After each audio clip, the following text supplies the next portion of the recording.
What do you say, girl? You say you can't live on greens. Who needs corn? Huh?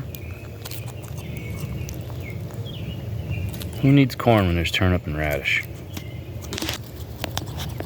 Give me that. Give me that straw in your mouth.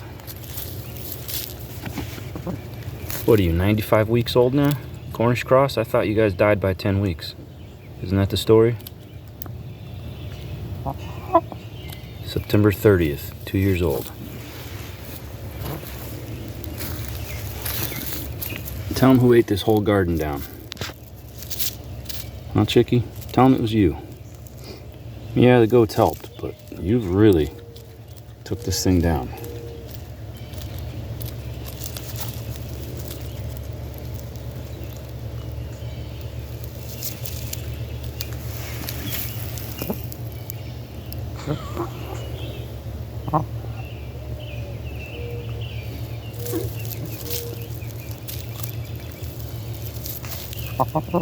Burp, burp. Chicky laid a freaking egg. She has never laid an egg before. She's the only chicken that I have. She's like my metabolic experiment. You know, a chicken costs $3, so if they die, so what? So I did what they said couldn't be done with the chickens. Then I took a bigger leap on my $30 a piece pigs. I'm raising them in a different kind of way so that, you know, this is all experimenting for my own metabolism, for mine and my wife and my kids. This morning she was sitting in that spot. She didn't get up. She'd been in here for 2 days without being fed. I had her on a fasting regimen. I know this sounds, to all you bird people, this sounds like, oh my God, you cruel human being. I fast myself. My kids fast. My wife fasts. God says to fast. Fasting is how you get your insulin working, how you fix your mitochondrial dysfunction. It's how you let your blood glucose clear out.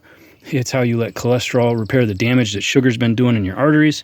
It is how you get to the third of 6 stages of starvation, which is autophagy, which is how you recycle defective cells and generate new ones through neogenesis. Anyway, this morning, I thought she was sick. She had been getting really fat, and I thought, you know, she was labored breathing, she was waddling, she was starting to look like a normal Cornish cross, where it's getting time to slaughter because the bird's looking pretty sick. Like it's huge, fat, it's walking around like it's drunk and staggering and falling down. The bird's gonna die soon, slaughter it. That's how this works. Well, I said, you know, I've done this before, let's do it again. We'll put her on a diet. We'll test the theory, the human metabolic theory. I'm gonna test it on my bird. So in she went, she had water. I didn't feed her for 2 days. She had plenty of fat. She was like 7 pounds, give or take. She had plenty of tissue for her liver to break down. So she was not gonna die. All she gotta have is water. And she sat there in that freaking spot this morning when I went to check on her. It was like she just didn't want to get up. And she did get up and there was no egg there. And I thought, well, maybe she's not doing good. Let's go get her some yogurt. So I went and mixed up all the feed and stuff. Yogurt is full of positive beneficial bacteria, and it wages war on all the bad bacteria that can be colonizing your intestinal tract, particularly your colon. So I go and make up a batch of pig feed and put my typical mix of stuff in it, and I put some yogurt on it, yogurt that I made, which is really, really high in bacterial count because I cook it for 40 hours. And I gave her some. There was no egg.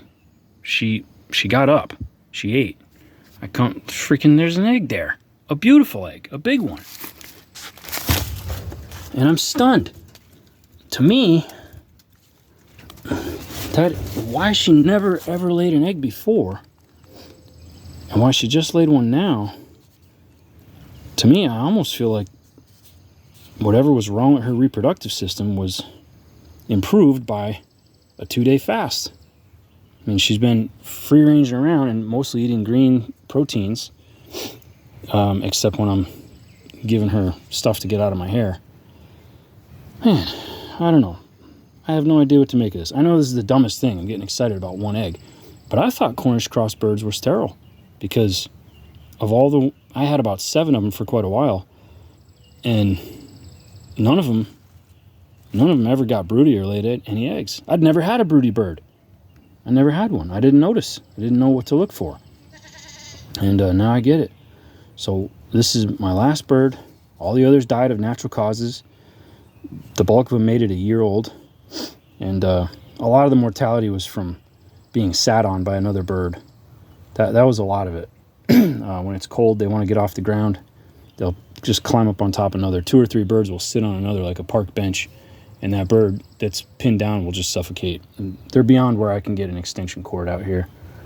So supplemental heat definitely reduces that mortality. But man, let me know what you think in the comments below. Why did it take her so long? Why did it take her so long to lay an egg, and why did she lay one now at this age? And if, in my opinion, things reproduce when they're healthy, when they have enough mineral, enough energy, when their systems are functioning. That's when reproduction is maximum. So to me, this is a sign she's actually in better health than I thought, where I thought she was getting ready to die. Man, that's funny.